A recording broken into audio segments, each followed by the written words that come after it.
So that's always good. And we've had a lot of good sports on for the past few weeks, getting into the NFL playoffs coming up, and the college football playoffs, which has been very interesting. So overall, it's been a great new year.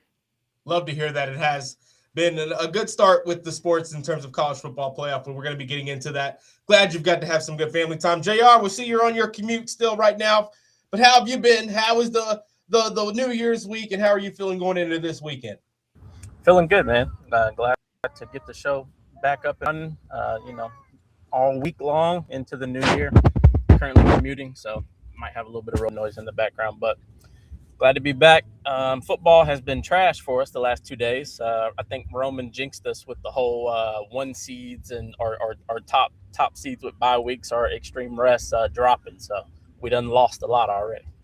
Yeah, we did. We didn't have the best start with the college football playoff. I mean, I just thought that there was no way that the bye teams were going to look like that again this year. There were better bye teams this year than there were last year, and yet I was wrong. I mean, Georgia was the one that we didn't think Alabama was going to win, but we thought Alabama could keep that game close. We thought Alabama could make it a game, right? No, they got humiliated. We thought Georgia was probably the team that was going to be able to get the job done. They're the more complete team all around, top to bottom, than Ole Miss. Granted, Ole Miss has turned it around in the last 3 or 4 weeks, looking really good, making themselves a solidified college football playoff team.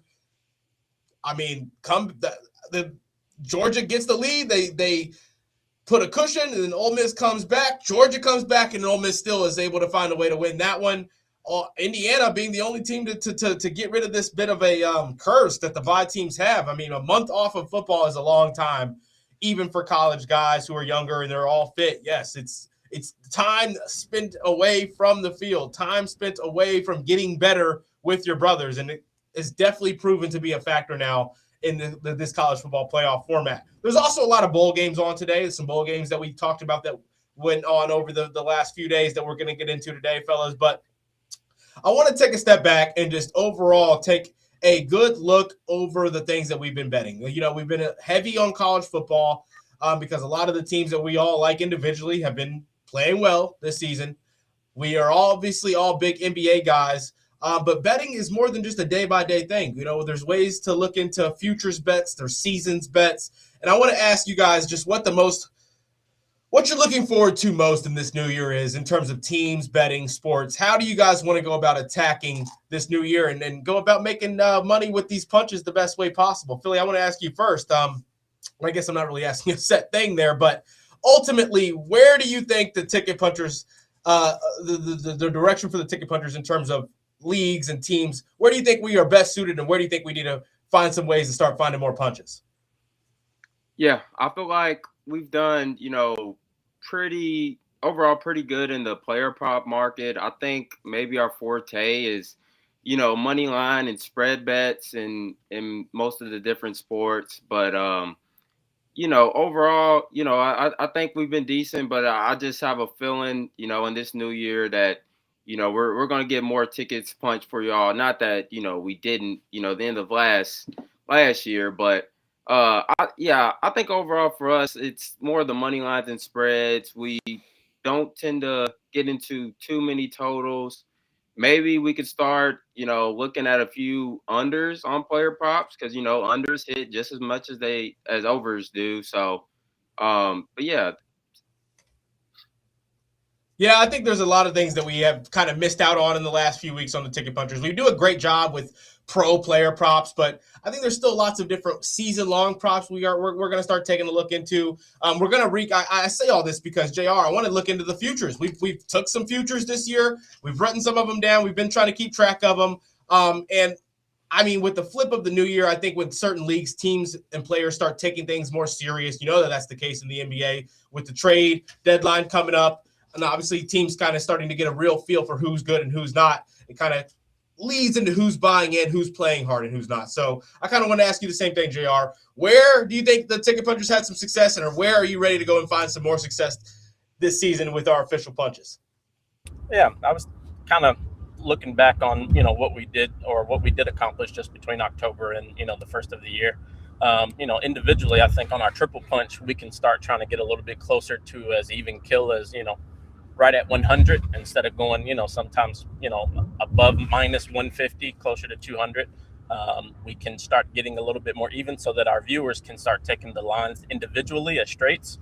That's the one thing that we definitely want to preach full time is, just build a bankroll before you start betting on parlays and things like that. So if you take Curtis's or Roman's or my lines individually, I feel like you'd have a very higher, hit rate.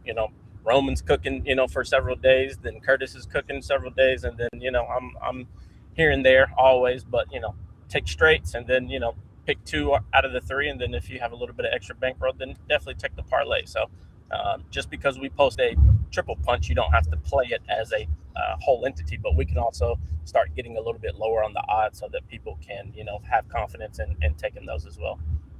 We've had a lot of 2 and 3 days on the triple punch. Days where 2 of us are hitting, one of us is getting hooked, or one of us has got a wrong read, and that's definitely another point of emphasis. The amount of times I've bet the triple punch and individually loved each prop that just had one thing not go the way we want, it's happened a lot. But that's also why we wager small on parlays, and you build your bankroll up to have that kind of fun. Fellas, I want to have some fun this year. I want to change some things up a little bit. Ultimately, we're going to continue betting what we bet, but we do want to put a bigger emphasis on that triple punch parlay. We're going to follow that every day and continue to recap them and predict them going forward. I also kind of want to look into some players, create our own little storylines here on the Ticket Punchers. But you sent some interesting stats earlier on a Bryce Sensabaugh player statistic prop that has been hit under in 19 of his last 21 games going up against this type of opponent. Little things like that we're going to be buying more into here on the Ticket Punchers and really punching more tickets all together. Fellas, though, ultimately, we have to get into tonight, though. We're going to recap a bit at the end of the show when we get into our official punches on how December looked ultimately for us. But there's ball games on right now. There's bowl games happening later in the day. We've got college basketball on. And then, of course, we've got some of the better teams in the NBA playing tonight as well. I want to ask you guys, where are you guys headed into 2026 for your first official punches of the new year? Where are you guys going to be looking? JR, we'll start with you. I don't know if you've been able to get into an in-depth, detailed dig while you're still on a commute here right now, but Lakers in action tonight. We've got Thunder and Warriors in action tonight. I feel like teams in the NBA are really starting to finally catch that groove and get to the level of play that we kind of projected in the beginning of the season. And the same thing's happening in college basketball right now. Non-conference slates are over. Conference slates are starting, so you know that you're getting those true top evenly matched teams going up against each other. Not maybe necessarily like top of the conferences going up against each other, but you know you're getting more evenly based teams. So, JR, I want to ask you first, how are you starting 2026 off with your official punches here on the Ticket Punchers here today? Yeah, my 2 favorite lines of the entire night are definitely LaMelo Ball, over 20.5 points. He's been over this in the last 10 plus games, sometimes breaking just above 21. But for the most part, he's averaging, I believe, like close to 23 points a game. They go up against the Bucks tonight, which I imagine Porter would be guarding him, give or take. But he's been scoring consistently. Last couple games, he's, scored over 4 or 5 threes. So definitely love his line. That's minus 125. Or actually minus 106 on FanDuel, minus 102 on DraftKings. Then my second favorite one, I love me some Bobby Portis. I'm going to go with Bobby Portis over 11.5 points at minus 125. So those are the 2 that I'll start with. All of my other ones that I'm still researching once I get home, I'll push out on the X account, which would just be some Laker props and some team props as well. Like those as well. Go ahead and try to drop those in the chat with us right here if you can, JR. We'll get those out to the visual aspect as well. As you all know, we are live on YouTube, live on X right now via the Ticket Punchers accounts. If you want to catch us visually outside of the radio, Philly, talk us into what you're taking tonight. It's 2026, new slate for our record. We're 0-0 here on the month of January. How are we going up to making some money with our punches tonight, Philly? Yeah, I'll start with the game that JR mentioned, the Bucks versus the Hornets. And I'm going to take another Hornets point prop, and that's Con Knippel over 17.5 points at minus 114. He's averaging around 22 points his last 10 games and on the road overall this season. He's hit this in basically 8 straight games. The one he missed, he only played 15 minutes in a game where he got injured versus the Magic. He had 16 points in 50 minutes. So he was on pace to get that as well. But he's also playing in his hometown in Milwaukee, which he already had 32 points versus this Bucks team in Milwaukee. So I like him to get, 18 points this time, around again. And then I like Trey Jones over 20.5 points and assists at -115. If y'all don't know, the Bulls are without Josh Giddey and Kobe White. Trey Jones going to be the main, facilitator. The first game, without both of those guys, he had, I believe, 20 points and 12 assists. So he flew over this line. Going against the Magic, who are in the last 7 games, have allowed the 3rd most points and 5th most assists. And, his big brother is over there on that sideline for the Magic as well. So that's always an extra motivation to go out there, and have a good game as well. So Trey Jones over 20.5 points, assists. I love both of those lines. You guys are both in the NBA with your first official punches for the night, and I love that. I'm going to be big in the NBA tonight. But, fellas, I'm on some college basketball tonight. And in specific, I'm on Michigan State. This Michigan State team, they've been elite all year long. And they're going up against the Nebraska Cornhuskers side that I think personally is fraudulent. They are 13-0. They are the number 13 team in the nation right now. They beat an Illinois team that was, I think they both went into those games at 12-0, or no, they beat an Illinois side that has, I thought in that game at that point in time, looked like the better team, had played better competition, and had proven more. And I'm not going to say they handled them, but they beat them 83-80. They had an amazing second half in that game on the road. They are hosting Michigan State tonight, but fellas, if I'm being honest, I don't think this Nebraska side's played enough quality opponents. They did beat Oklahoma. They did beat Kansas State. I mean, Oklahoma, that's a good win there. Kansas State looks a bit iffy. I mean, they just don't really impress me, if I'm being honest. And I just don't think the good teams that they have played, they're not as good as what was projected preseason, right? I think Nebraska catches its first loss tonight. I really do. I like Michigan State outright. This line did move from 1.5 up to 2.5. But fellas, the way that I've seen out of these two teams, this is just going off what I've seen. I'm not looking at any numbers. I'm going off when I watch Michigan State, when I watch Nebraska. Michigan State plays harder defensively than me, in my opinion. And I think that the way that they go about attacking offensively, it's not as pretty as Nebraska, but they've got the athleticism to make it happen. I think the team that wins more, the free throw battle in this game does win, and I think that's going to be the Michigan State side. So give me Michigan State on the upset tonight. And that matchup in college basketball, top 25 team in action, the 2 top 25 teams in action as number 10 plays number 13. That's really the only thing I did really love in college basketball. I have a jab, though, because Michigan has been handling business, and something tells me that USC, in my gut instinct, they're going to be able to play that closer than the 22.5 is suggesting tonight. I know that you look at the Maryland game, you look at how Michigan's played against teams that are not necessarily as good as USC, but close. They've handled them. They're due for a regression, I think, and I think that comes in not winning by 23 points tonight against another top 25 team in USC. That is bottom of the top 25. They just got in. They snuck in at the number 25 seed. They're 24 seed, I'm sorry. They're 12-1, having not really played many good teams, if I'm being honest, and that one loss coming to who did they lose to? Oh, I'm forgetting here. USC's one loss, but they haven't had the toughest schedule yet. They lost to Washington. That's what it was, at home on their home floor. They're not anything spectacular, but they're not bad either. I think that they can keep that within 23 points, if I'm being honest.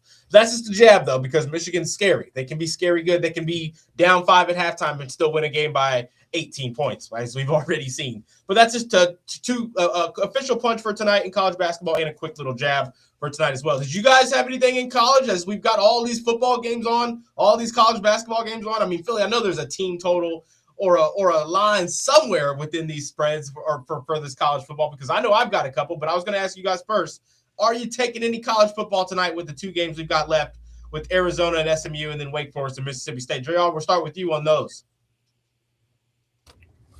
I was kind of looking at the Arizona SMU game.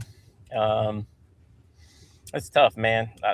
I kind of want to take Arizona in this one, but SMU just puts up so many damn points. So I don't have anything official yet. I'm still trying to fill out where I want to go with it, but I'll definitely have something here in a little bit. But I'm leaning towards Arizona. I might do a Curtis move and just take like team total points with 21.5, something like that, where it has to be 3 scores to make the odds a little bit better, because I do know that a lot of points will be scored in this. I don't see their defenses really holding each other that much.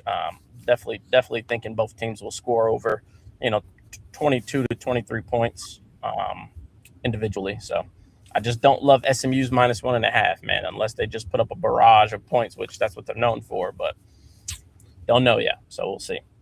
How about you, Curtis?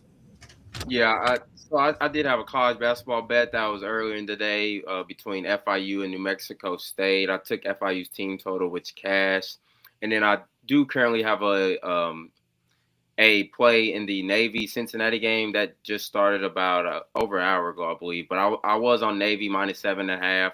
Not sure what the score. Well, it was 7-7 by the time we was on the show, I believe. I'm not even sure what the still 7-7 now. Okay. Navy has the ball right now on their own 29. Okay, so I mean maybe a live line on Navy. If y'all want to take a jab at that, I'll love it. But yeah, as far as the late games go, I don't have anything. I do lean JR's side in that the over in the Arizona SMU game. These are two teams that put up some points. So I think it was 55, or it was somewhere in that range, that total. 53.5, or no, that one was 54.5. Okay, yeah. So I do. It's just a jab, but yeah, I lean to some points being scored in that game as well, but none official. I got Mississippi State money line. I do think they win outright against Wake Forest. The dudes they've got on their defensive line, they should probably be able to run the ball how they want to in this one, even with some backups potentially playing. Give me Mississippi State. I lean SMU just because of Kevin Jennings playing. He's experienced. He's the probably the most experienced player in this game, if I'm being honest. So I think that ultimately that offense, the way that he's able to maneuver in that offense, going up against a Arizona side that has a couple of guys not going to be playing on their defensive side, SMU should be able to roll offensively there, in my opinion. So I like that. Fellas, I do have to ask before we move on to anything else, did you guys check your DraftKings mystery boost yet? No. I'll recommend getting on there. I got the 100% mystery boost for an NBA bet tonight in DraftKings, and I had 2 buddies who also got the 100% boost. So I'm thinking that maybe they're just throwing that boost out. They show you what the 4 different options are that you could potentially get, but if we have a 100% boost on DraftKings, we are probably going to have to develop a little bit of a bet for that one. Yeah, the options are a 25% all-purpose, a 30% same-game parlay, a bonus bet, and then a 100% all-purpose boost. And I got that 100% all-purpose, which means, we can bet anything as long as it's -200 or greater. It could be a straight bet. It could be 2 legs, 3 legs, but hopefully we'll try to come up with something good for that, fellas. I do have to ask, are you guys looking into NFL early already? Because I've got some player props in the NFL that it's Friday. We've got to give the weekend official punches out. We've got to address NFL this Friday because maybe not so many as teams playing for something. There's a lot of players playing for something due to money, right? Rico Dowdle, I've got him anytime touchdown. He'll get a $250K bonus from this touchdown on top of a $1 million bonus from 7 yards he needs. So we know he's going to get that 7 yards, but you have to think that they're going to probably try to get him that touchdown. Juwan Jennings, 4 receptions. He needs that to get over to his, I believe, $300K incentive. And then we've got Tony Pollard, over 65 rushing yards. Those are my 3 NFL player props, as all 3 of those guys are going to be eagerly looking to get to that mark for their incentives financially. Do you guys have any maybe teams that you're thinking, okay, this team's playing for this spot? We know the Ravens and Steelers and what that means, but and obviously like Saints, Saints and Falcons, and if the Falcons lose, what that means for the Buccaneers and whatnot. What are you guys looking at in the NFL? Because there's a lot of different ways to go about looking into the NFL betting when it's Week 18. It can get a little bit nasty out there when some teams are playing for everything. Some teams are purposely not going to be going out there and playing. And then you've got teams like the Bears who don't have to play everybody, but that's not the way that they roll. That's not the way that they rock. They're going to play their guys. They're going to go out there and try to get stats, right? Team like the Saints doesn't necessarily have a lot to play for, but Tyler Shuck on the cusp of winning Offensive Rookie of the Year. So you know the offense is going to be all out trying to make sure he looks good. JR, anything you looking at, Curtis? Anything you're looking at NFL? I guess we'll start with you, Curtis, before JR. Anything you are keeping your eye on due to maybe incentives or teams for NFL this weekend? Yeah, I'll start with my Bears. Caleb Williams, as we know, the Chicago Bears, the only team in the NFL that has never had a quarterback throw for 4,000 yards. And we have Caleb Williams sitting 270 passing yards away from hitting that mark. His line sitting at 236.5 passing yards. This is something he's hit in only half the games, 8 of the 16 games. But like I said, like whether he says it or not, or Ben Johnson, tries to deny it, I think he's gonna try to go get that passing record. I'll go ahead and drop that as an official punch. It was going to be a jab, but I'll go ahead and drop it as an official punch for Caleb to get over that 236.5 passing yard mark. So, yeah, the Lions defense, they're about middle of the pack, versus quarterback passing yards. And, yeah, like you said, Roman, we could sit out our starters, but I think we want that 2 seed to, face the Packers. So, yeah, I think Caleb will. I don't think we're just going to be completely running the ball. I don't think so either. Yeah, so we're going to let Caleb go and win that game. Yeah. So I think I'll do that, and I'll probably ladder him up to 270 for a little bit of plus money. Nothing crazy. I'd say be careful, with some of these incentives being week 18. Like you already said, Roman, you got teams that don't have much to play for. Teams that might be tanking, try to get a better draft pick, and it's just a lot that you have to be worried about in the last, week of the season. And then I'll go to your Saints. This will be a jab, but, Tyler Shuck, like you said, fighting for, Offensive Rookie of the Year. And so I think he's going to go over his passing yards as well. I forget it. It's around 233, I believe, and a half, and that's something he's hit in 6 of his last 7 games. Yep. And yeah, I think the ball is just going to be in his hands a lot. He's going to be a lot of plays. Maybe you can try to take his overpassing touchdowns as well. I think he's really going to try to get this Offensive Rookie of the Year. So those are 2, or official punch and a jab, that I like in the NFL this week. I love it. JR, you got anything? Yeah. Let's start with – let's pull it up. I got Philly minus 4.5 against Washington. It's currently minus 111.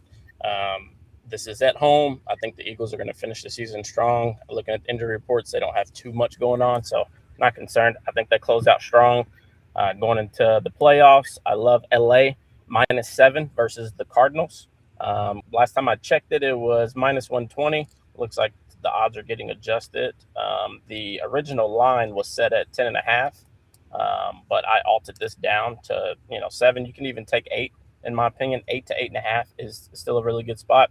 And my favorite line of the entire weekend is going to be Colts at Houston. I think Houston is going to run these boys out of Texas. I think the line right now is set at 10.5. I would take out the hook and just take them at minus 10 at minus 108. I think that's the best line. I don't think they're going to rest many players. I think they should definitely cover this 10. Is Phillip playing? I hadn't seen that he was sitting or anything, so I think they're going to let him finish it out. I think that defense is going to tee off on him, so those are my lines. I like it. That's going to wrap us up here with our official punches and on the radio side of things here with the Ticket Punchers. Thank you all so much for tuning in and listening here on the WXVW Live Airways. Stay tuned if you want, though. We're going to be live still on YouTube and on X for a few more minutes to get that triple punch parlay out to you guys. Thank you all so much for tuning in. This has been Roman, Kelly, Curtis Phillips, and JR Anderson for the Ticket Punchers. We'll be back Tuesday next week right here on the Big X at 5:30. Fellas, let's go punch those tickets. Punch the tickets.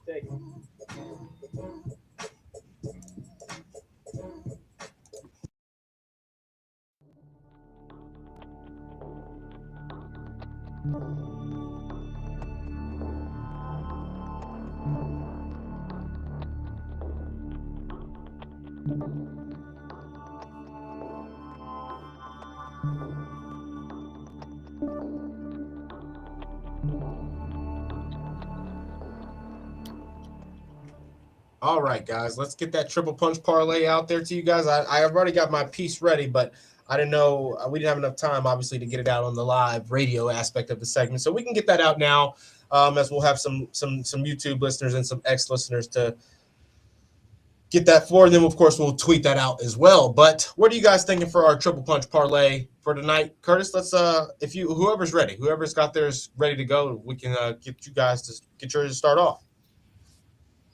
Yeah. You got yours ready, JR? If not, I'll go. Go ahead, Philly.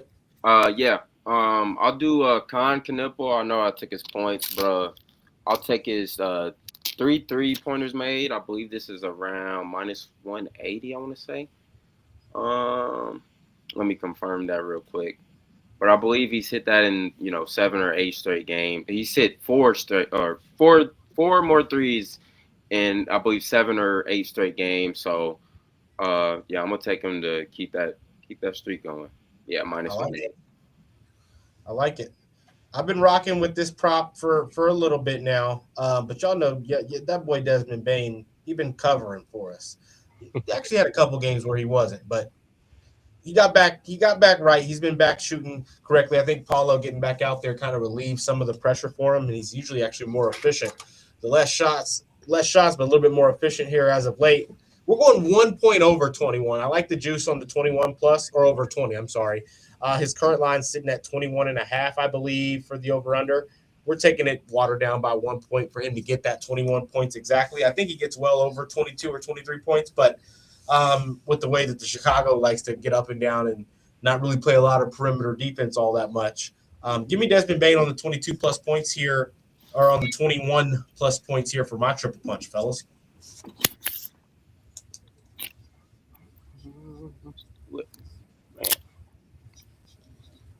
Say yours for me one more time, Philly.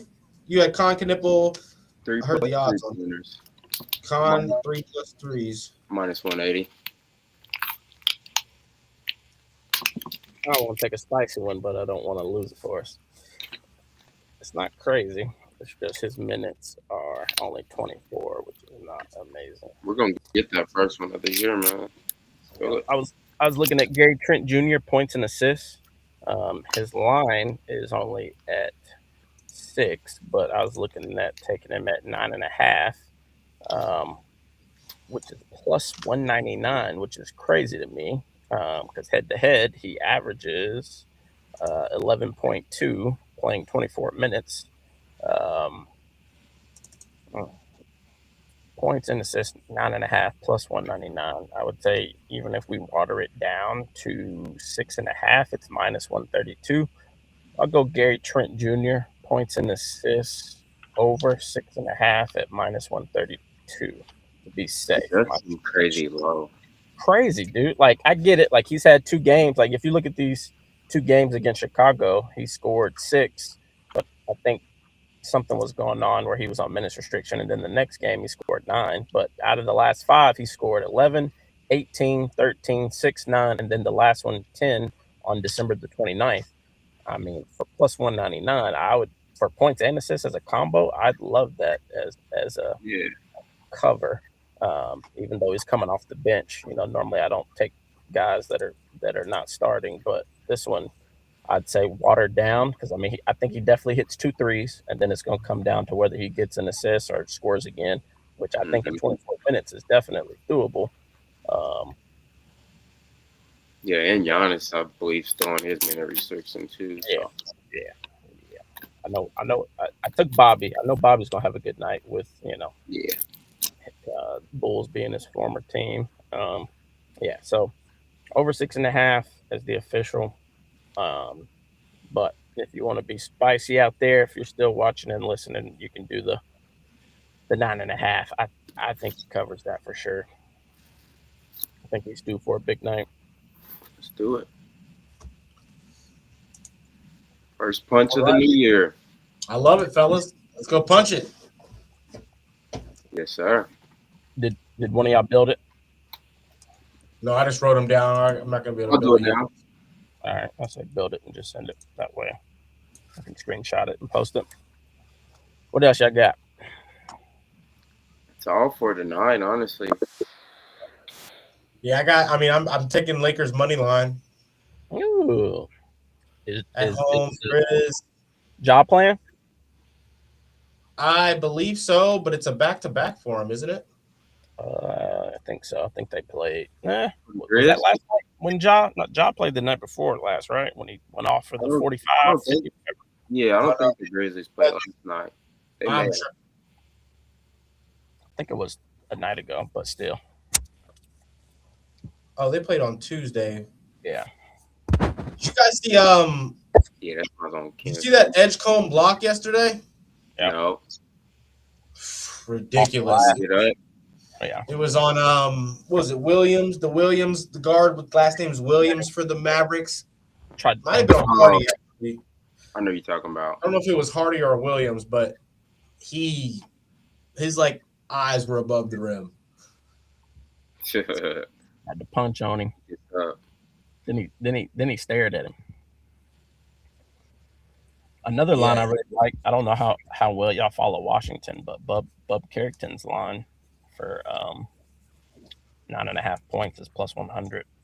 He's coming off of a 20-point game against Milwaukee, 10-point game against Phoenix, 12 against Memphis, 15 against Toronto. He's 90% in the last 10, and he's plus money to go against Brooklyn of all people. They do have lengthy wings, but he's playing 30 minutes. I think 10 points in 30 minutes against Brooklyn is not a hard feat. 10 points is his line at plus money? Yeah. Over 9.5. Bub Carrington. He's coming off of a 20-point game. He's 90% in the last 10. That's why I really like it. I'll tell you on that. Brooklyn ain't playing no defense. So Fanatics, the odds are plus 365. I couldn't find Trent's points and assists on FanDuel. Yeah, they probably don't have them on everything. I think that line was on DraftKings. Yeah, I'm gonna see DraftKings. The odds are better. I always use the locators to see like who has the best odds. Yeah. Whatever you want to build it on, you can alt it up. I mean, I still think he gets the 7.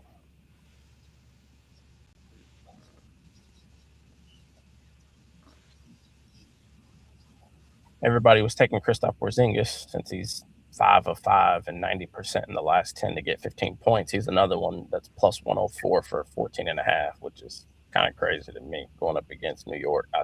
Former team, I think he's going to come out spicy meatball, but I think he is on minutes. New York too. Yeah, I think he's on minutes restriction too, though. Potentially.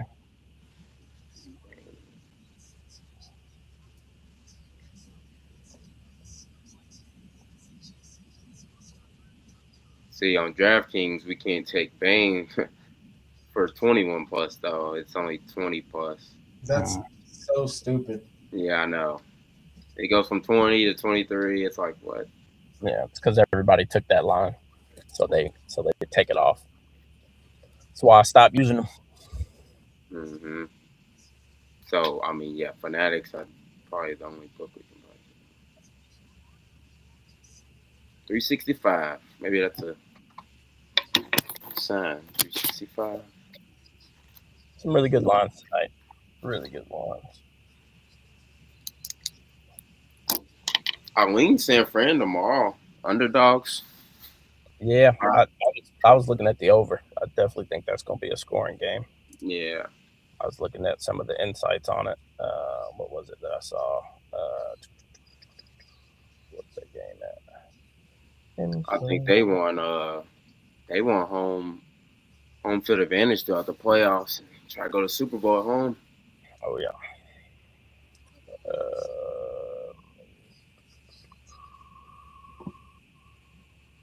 Yeah, I know everybody's taking Seattle money line, 92.9% in the last 14 games. They've only lost once. The line is minus 136. And you know what they say when all the money for the public is going towards one team.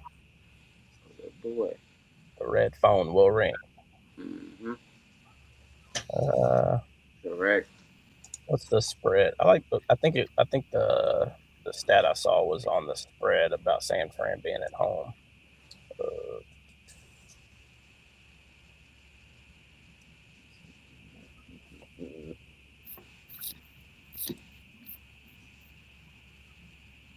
I did hear though they may sit some guys, Seattle for San Fran just for injury risk. I know Trent Williams got hurt last week. Oh yeah. Kittle may sit again. Even with Trent leaving in the first quarter, or whatever it was, they still McCaffrey was gutting them. Mm-hmm. Gutting them the whole game. Seattle. Yeah, I think Shanahan's going to game plan to neutralize the speed of that defense and that pass rush. I mean, they've already been doing it the last several weeks with getting McCaffrey the ball underneath really fast and allowing him to operate, even if it is freaking 10 catches a game for 200 yards all purpose. They don't care. Whatever they got to win. Still waiting on the receiving crew to wake up, man. Like Jennings, Alvin boys. Like the only one that's really been balling is Pascal. Is Kittle back or is he still IR? I don't think they're gonna play Kittle, honestly. Let's see. I know he was still. I believe it may have been questionable. I know he was still on the injury list. Yeah. Kittle, he's questionable. Left ankle sprain. He's gonna play. I bet he plays. Ricky's questionable as well with his knee. Yeah. Trent Williams hamstring questionable. We'll see. I don't know. -2.5. I kind of like San Fran on that spread, man. Yeah, I'm saying. And all the money's going towards Seattle in a landslide. But if it was at Seattle with 12th man, I would damn sure be on Seattle's side. But the money would cause the lines to go crazy. I kind of like San Fran to cover, even on crazy. Seattle actually plays better on the road for real, but I think they get back. Yeah. Good deal. What you got, Rum? Nothing else that I found. There was one prop that I did like. I'm on the Maxine Renault 8+ again because they've got his odds have dropped a little bit on it. I mean, he's getting up over that 10 mark. Who they play tonight? Consistently. Tonight they've got who was it? I just had it pulled up. I can't trust them Kings after the other day. They've got the Suns tonight going up against Mark Williams. That's why he's got his odds on 8 are a little bit better than they typically are. But I mean, he's covered 8+ and I'm scared with that 14. Seven of his last 8 games. Yeah. 14 for Mark. No, Renault's covered the 8+ in 7 of his last 8 games. He's going up against Mark tonight, though. Yeah. That's why they got his odds for 10+ are usually like +105. And now they've got him almost like at a even or like a -175, I believe, for the 8+, which he's normally like -250 for the 8+. Yeah. And Sacramento played last night. No, they got beat by 40 the other day. Oh my God. The Clips. They're about to get waxed tonight. I think so. Coming off a back-to-back at Phoenix. And they had to get on a plane last night and travel. Yeah, they about to get hurt. Yeah, they ready to get tore up tonight. Russell Westbrook looked absolutely abysmal last night. I don't know why. Like, it was a close game because Schroeder was cooking, and so was slow motion. What's his name? Kyle Anderson. Yeah, he was cooking, and then they subbed Schroeder out, and it just opened up a gash. It was like an 11-point deficit as soon as he came out the game. I think Russ shot like 1 for 10, 1 for 11 from 3. He couldn't hit the side. So on Kings now? Huh? So he's on the Kings, Kyle Anderson? Yeah. Oh, wow. I like, Somebody's going to have to rebound the basketball for the Nuggets tonight. Deron Holmes will play a good amount of minutes. His 6+ is at -192. I mean, he's probably going to have 8 or 9 rebounds tonight just from the minutes he'll play at the 5 spot. Yeah, he's got Jared Allen and Mobley playing, but I don't know where the defensive rebounds are going to come for the Nuggets, and I'm trying to take a look because the odds are crazy for everybody. No, actually, I'm tripping. Kyle Anderson is on the Jazz. I was watching both games side by side. In my head, he was on Sacramento because of the purple, but it's the Jazz. Yeah, he was cooking last night. 32 minutes, 22 points, 8 rebounds. Oh, yeah, it's that, what's it called? From 5 every Friday from 6 to 7:30, FanDuel gives those 5 30% out. Yeah. Mm-hmm. Matter of fact, oh, wait. You got 17 minutes or something. Or does it start at 6 or 6:30? 6. Oh, okay. Yeah, I just got mine. Okay, bet. Yeah. I'm going to use that too.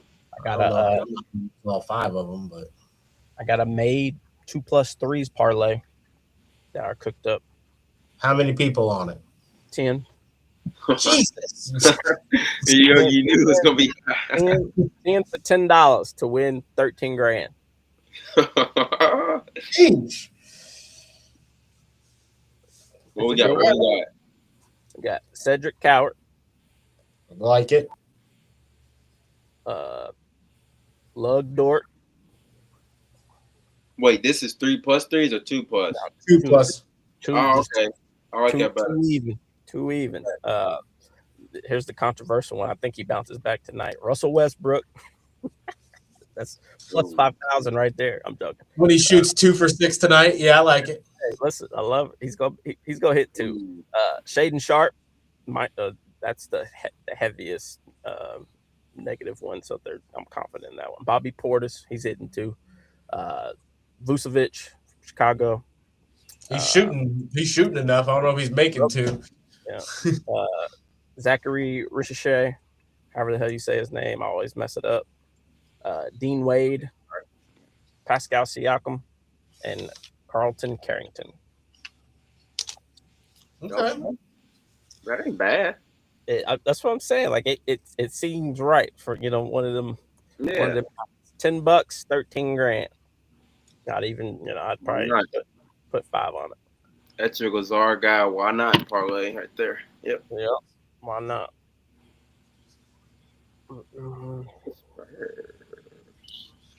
I got a 3-leg of teams that I'm going to rock with for tonight. 3-leg of teams. Yep, I'm going Knicks -3.5 at -170. We know what they do at home. That's watered down from 7-point favorites or 6.5-point favorites that they're at right now. Lakers straight up and the Magic straight up. Those 3 at +281 with one of these 30% boost up to +365 for a little 3-leg action there for just 3 teams. We're getting a lot of 3-6-5s today, huh? Our triple punch, yeah, same thing. Okay. Gotta take it now. Wow. LSU's paying Lane Kiffin $500,000 after Ole Miss won their playoff game tonight. That's crazy. It's $250 per game. That's crazy. For the 2 wins, he made them pay up. So what happens if they win the next one? Another $250. That's love. Kiffin made $500,000. What if they win it all? Sit on the couch. Wild. That's wild. Watching his team play. Yeah. It's insane. I was impressed. What's his name? Trinidad? Lottery pick.